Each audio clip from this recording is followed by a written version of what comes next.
దేవునికి స్తోత్రం. ప్రియమైన వారలారా, రక్షకుడును ప్రభు అయిన యేసుక్రీస్తు వారి నామంలో మీకు శుభములు వందనాలు తెలియజేస్తూ ఉన్నాం.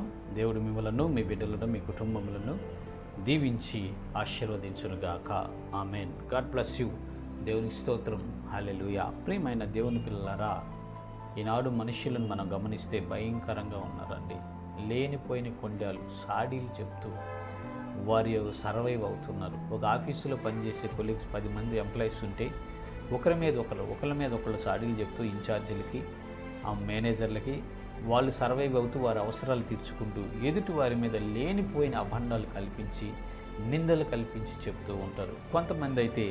కొంతమంది ఏం చేస్తారంటే జరిగినటువంటి అవమాన భరితమైన కార్యాలు కావచ్చు, నిందలు కావచ్చు, అపవాదులు కావచ్చు, చెడ్డ వాటిని గురించి ఎక్కువగా పదే గుర్తు చేసి ఆ మనిషిని హింసిస్తూ ఉంటారు. వారిని అవమానపరుస్తూ, కించపరుస్తూ ఉంటారు. ప్రియమైన దేవుడి పిల్లరా, మనమైతే అలా ఉండకూడదు. జ్ఞానము కలిగిన వారు, వివేకం కలిగిన వారు ఆ నిందను వెల్లడిపరచక తన కడుపులోని దాచుకుంటాడు అని పరిశుద్ధ లేఖనాలు సెలవిస్తున్నాయి. చూద్దాము లేఖన భాగము. సామెతల గ్రంథము 12వ అధ్యాయము 16వ వచనము 2వ లైన్ మనము చూసినట్లయితే, వివేకి నిందను వెల్లడిపరచక ఊరకుండును. దేవునికి స్తోత్రం. హల్లెలూయా. వివేకి అయినటువంటి వాడు నిందలను వెల్లడిపరచడంట. ఒకవేళ మన కుటుంబంలోనే ఎవరన్నా తప్పు చేస్తే, మన కుటుంబంలోనే ఎవరన్నా చేయరాని పని చేసి మనకు కనిపించినప్పుడు మనం ఏం చేయాలంటే, వివేకులమైతే ఆ తప్పుని, ఆ నిందను మనం వెల్లడిపరచకూడదు. కుటుంబంలో అందరి ముందు చెప్పి ఆ వ్యక్తిని అవమానపరచకూడదండి. ఒకవేళ మనం డ్యూటీ పనిచేసే ఆఫీసుల్లో అయితే మన కొలీగ్స్ ఎవరన్నా తప్పు చేసినప్పుడు ఆ తప్పును తీసుకెళ్ళి, ఏదైనా నిందించబడ్డప్పుడు, ఎవరన్నా నిందించినప్పుడు ఆ నిందను తీసుకెళ్ళి 10 మందిలో పెట్టి మనం అతన్ని హేళన చేయకూడదండి. మనం వివేకులమైతే అలా హేళన చెయ్యము. మౌనంగా, గౌరవంగా ఉండి ఆ నిందను, ఆ తప్పును మనము కప్పిపుచ్చుతాము అని ఇక్కడ పరిశుద్ధ లేఖనాల జ్ఞాని అయిన సొలొమోను తెలియజేస్తున్నాడండి. ఓ ప్రియమైన సహోదరి, సహోదరుడా, నీవు వివేకిగా ఉన్నావా, అవివేకిగా ఉన్నావా? నీవు వివేకిగా ఉన్నావా, అవివేకిగా ఉన్నావా?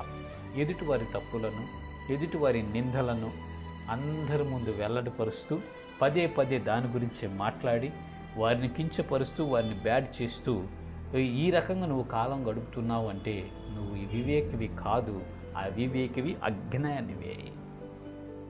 వివేకి అయినటువంటి వాడు ఎదుటి వ్యక్తి యొక్క నిందలను, తప్పులను ఏం చేస్తాడంటే అతను దాచిపెడతాడండి.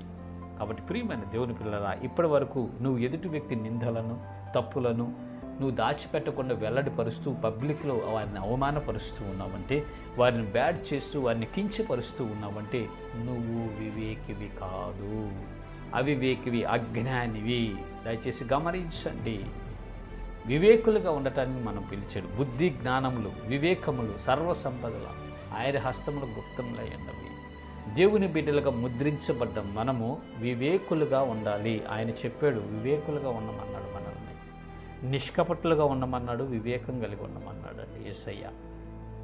మరి మనం ఎలా ప్రవర్తిస్తున్నాం, మనం ఎలా జీవిస్తున్నాం? ఎదుటి వ్యక్తి తప్పులను బహిరంగంగా నువ్వు వెల్లడి చేసి వారిని అవమానాలకు గురి చేస్తున్నావు అంటే నువ్వు వివేకివి కాదు సహోదరుడా, సహోదరి. దయచేసి గమనించండి. ఈ దినము నుంచి ఒకవేళ నువ్వు వివేకిగా కాకుండా ఉంటే ఈ దినము నుంచి వివేకి అవ్వడానికి ప్రయత్నం చేయండి.